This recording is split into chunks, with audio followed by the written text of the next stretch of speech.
بسم الله الرحمن الرحيم. وزيرك وحبرشدة هي وزير كحيك وزارة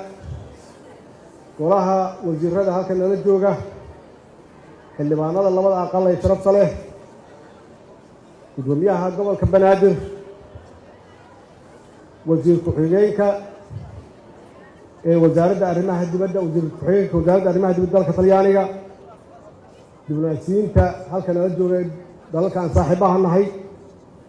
معلمين جهدي بدن جلسي أرضا صار الدولة أرضا قال جميلة والدين توده مرتي شرفتك على كل واحد السلام عليكم ورحمة الله وبركاته.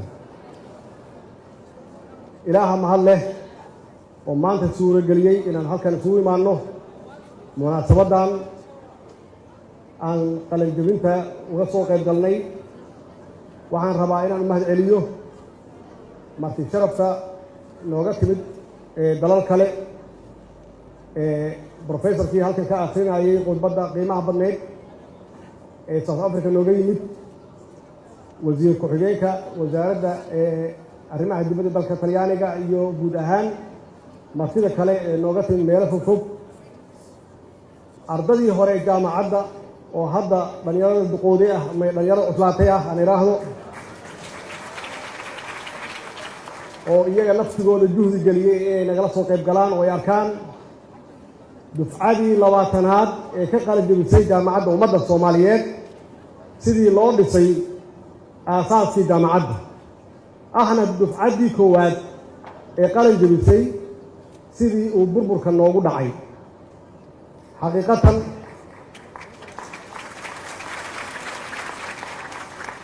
waxaan u mahadcelinayaa gudoomiyaha jaamacadda rektorka jaamacadda hormuudiyada jaamacadda macallimiintooda ardada u dhabar adeegay macallimiinta qaatay iyagoo mushahar qaadanayeen inay dib u bixiyaan deyntii shalay la geliyey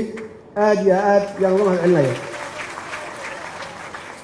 waxaan u mahadcelinayaa dowladaha nagu taageeray garab nagu siiyey waxay rabtaa ha ahaato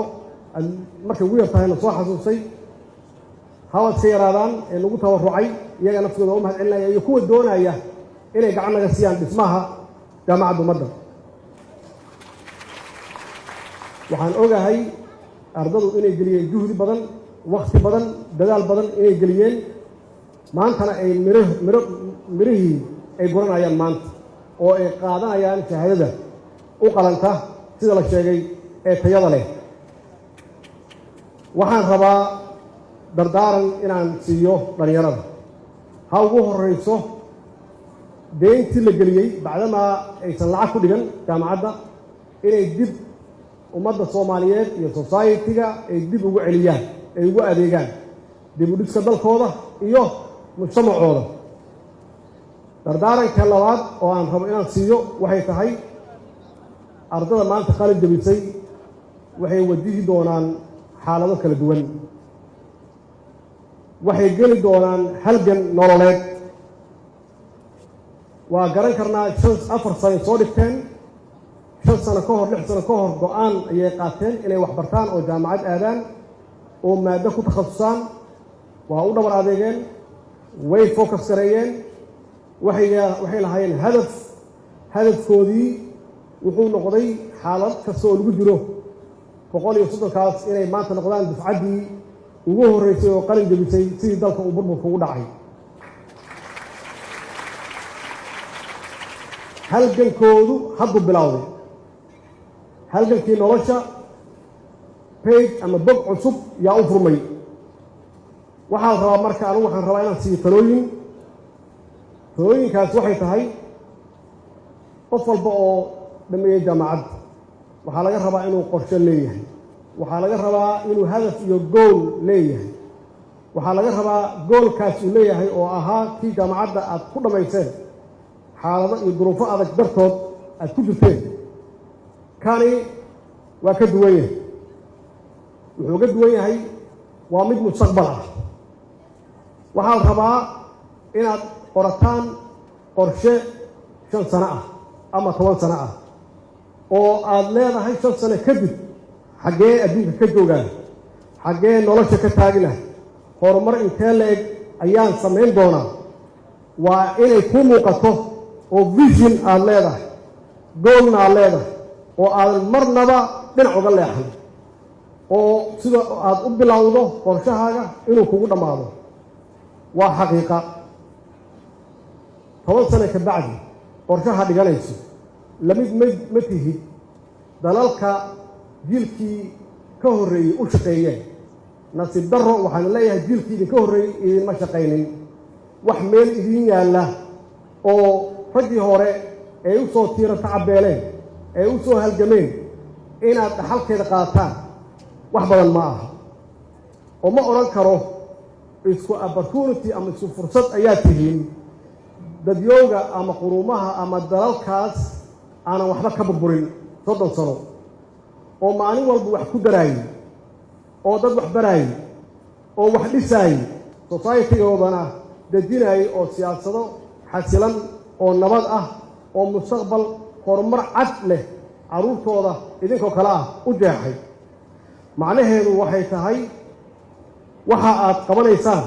waxaa loo baahan yahay inaad laba jibaartaan shaqadiinni, inaad laba jibaartaan. laakiin anigu waxaa ii muuqda xaqiiqatan, waxaa ii muuqda rajo wanaagsan.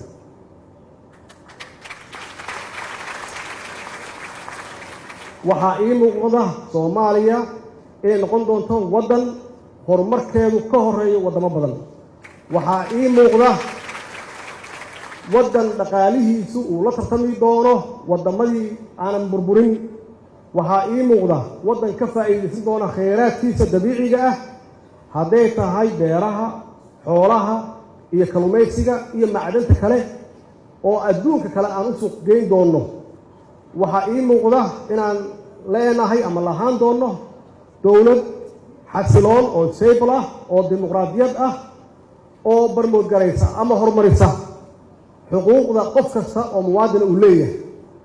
waxaa ii muuqda in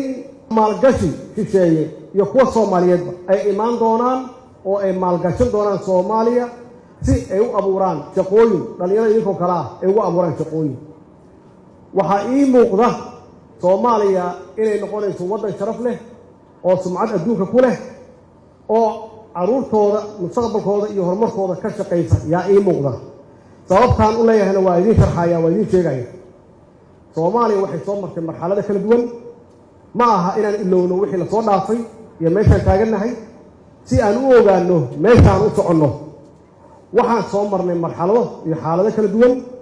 waxaa ugu horreysay oo taariikhda ay qortaa marxaladdii dhalinyaro idinkoo kale ah oo aan jaamacado haysan ay u istaageen inay dalkooda xorriyaddiisa ay xaqiijiyaan, inay gumaysiga yidhaahdaan annagaa ismaamulayna oo isku filan, ummaddeena ku filan, inay ummadda mideeyaan oo qabyaaladda ay ka ilaaliyaan oo ay kala diriraan. waxay dhashay dowladnimo ayay dhashay. marxaladda ku xigta dowladnimadaas markii la helay waa la hormariyey, waa laga shaqeeyey, functioning system yaan yeelanay oo la tartama caalamka intiisa kale. hay-adihii dowladda kulli waa dhisnay, hadday tahay ciidamada iyo shaqaalaha rayidka ah. waxaan ka galnay adduunka ama Afrika meelaha laga tilmaamo. marxaladdaasi iyadana waa ka soo gudubnay oo Soomaaliya u keenay sharaf iyo sumcad wanaagsan u keenay. marxaladdii ku xigtay waxay ahayd marxalad maxaan ku raahdaa nasiib darro nagu dhacday oo burbur iyo qabyaalad. tii hore waxay ahayd, labadii hore waxaan ka shaqaynaynay qarannimo iyo qab Soomaali. markii ay wax naga burbureenna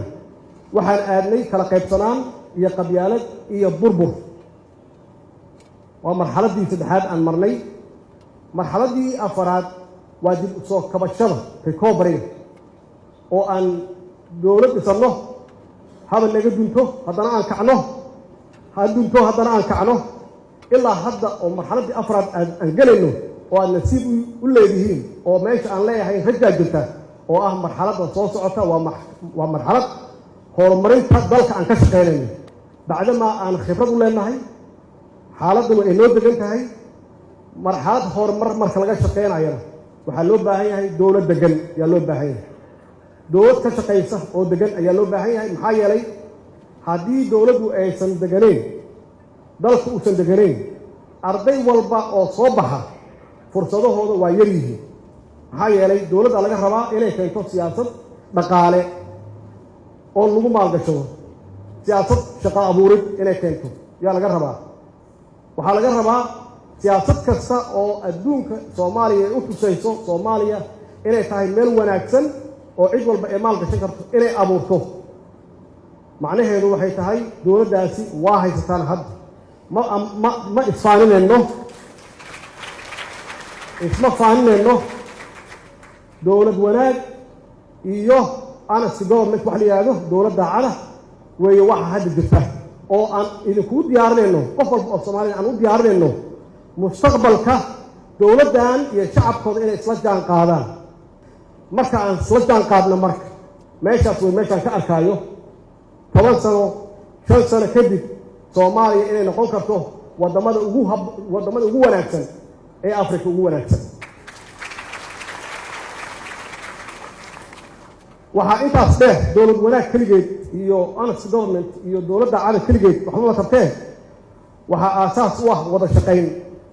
dowladdan waxay ku sifowday inay noqoto dowlad wada shaqaysa gudaheeda oo aanan khilaafaad lahayn sidii lagu yaqaanay dowladihii naga horreeyey maxaa yeelay waxbaan ka baranay oo wakhtaa nooga lumay shacabka soomaaliyeedna waktay uga lumiyeen markii la isqabto waxba lama qabto wakhtigaa luma horumarna iska dhaaf warkiisa laguma jirada sababta waxa weeye oo aan ka wadaa maxaa yeelay dowladdooni waa dowlad runtii ka horumarinaysa maslaxadda shacabka wax walba ka horumarinaysa iyo dadka ka horumarinaysa taasaa waxay keentay marka inaan wada shaqayno marka oo waxyaabaha yararka aan lasu qabsan jirin oo shaksiga ahaa in laga gudbo waxaan kale oo aan ku guulaysanay oo runtii ay tahay wax aan dhaxal uga tegayno ama legacy uga tegayno waxay tahay wada shaqayn xukuumadda iyo baarlamaanka macnaheedu ma dhahayo wax walba waa perfect ma dhahayo adduunku oo maxaan ku rahdaa awoodda kala qaybsan adduunka ka jirta xukuumad iyo baarlamaan muran iyo debate waa ka jiraan laakiin waa inaysan shaqada istaagin taasna runtii waa ku guulaysanay wada shaqaynta dowladda dhexdeeda wada shaqaynta beesha caalamka sidaas oo kale waa kuwaas oo iyaguba na ammaanayaan oo leeyihiin dowladdaani waa dowlad wanaagsan oo lala macaamili karo oo mustaqbalka iyo maslaxadda shacabkeeda u adeegaysa xiriirkeennana waa fiican yahay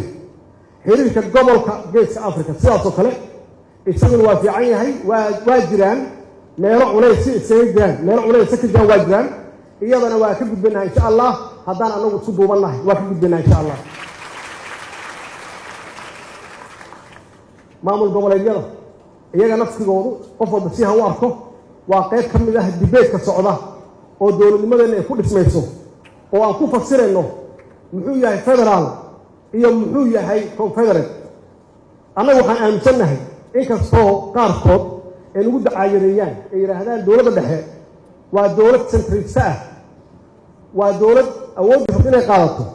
annagu waxaan rahnaa federaalka saxa annagaa ah maxaa yeele waxaan rabnaa dowlad dhexe oo xoog lahan rabnaa waxaan rabnaa dowlad dhexe oo ciidan fiican leh oo dalka difaaci karta waxaan rabnaa dowlad dhexe oo arrimo dabadeed oo adag leh waxaan rabnaa dowlad dhexe oo immigrationka iyo xuduudadeeda ilaalisa waxaan rabnaa dowlad ciidan adag leh dhaqaalaheedana iyadu kontroolsho karansigeeda iyadu kontroolsho dowladda dhexe aan rabno waa noocaas anigana waxaan u arkaa inaan nahay pro federal system inaan nahay wixii ka soo horjeeda taas waa anti federalism way waxaa jira wax la wada leeyahay oo aan ogolnahay in la wada lahaado iyo wax dowlad goboleedyadu ay leeyihiin oo khasab tahay inay qabato oo ah adeegii laakiin dowlad dhexe inuusan muran ka gelin qof walba oo Soomaaliya khaasatan dhalinyarada dowlad dhexe oo xoog leh inay jirto oo dalka difaacda wixii ka soo hara waxaa la yidhaha confederate aa la yidhahda confederate annagana confederate ma doonayno ama loose federalism ma doonayno macnaheedu waxay tahay wada shaqayn fiican naga dhexaysa laakiin debate yaan ku jirnaa idinkana waxaa la rabaa debatekaas inaad qayb ka noqotaan oo aad nasaxdaan annagu haddaan khaldannaha xitaa nasaxdaan iyagana aad saxdaan haddii khaldan yihiin maxaa yeele mustaqbalka soomaaliya xukuumad ma laha shaksina ma laha annagoo dhan ayaa wada leh waa mustaqbalkiina wey waa futurkiina wey marka inaan ka wada shaqeyno arrintaas walaalayaal mustaqbalka anigu waa ii cad yahay waa ii muuqdaa si kaleer ah iyuu igu muuqdaa mustaqbalka soomaaliya waa fiican yahay waa haddii dowlad kasta oo timaada dhallinyaradu iyo shacabku ay la shaqeeyaan haddii shacabka iyo dhallinyaradu aysan la shaqeeyin dowladdaas way fashilmi waa in la wada shaqeeyo waa in dowladda hadda jirta iyo dowlad kastaba gacan la siiyo oo garab la siiyo oo runtii ka shaqaynaysa maslaxadda guud ee dalkan xaqiiqatan waxaan aaminsanahay waana si fiican tihiin waana si fiican tihiin 130 ugu horreeyey keliya ma aha jaamacadaha kale oo dalka ku yaal naftigoodu waa inaan barmood garayno waa inaan dhiirigelinno waa inaan ku adkeenno quality inay keenaan waxbarasho tayo leh inay keenaan oo la tartamo keliya iyaga dhexdooda ma aha inay la tartamaan jaamacadaha kale ee caalamka ka jira inay la tartamaan markaas waxaa noo soo baxaya dad mutacalimiina yaa noo soo baxaya oo dalkan mustaqbalkiisa iyo horumarkiisa hanan kara oo lagu haleyn karo walaalayaal waxaan leeyahay hambalyo dhalinyaro hambalyo waalidiinta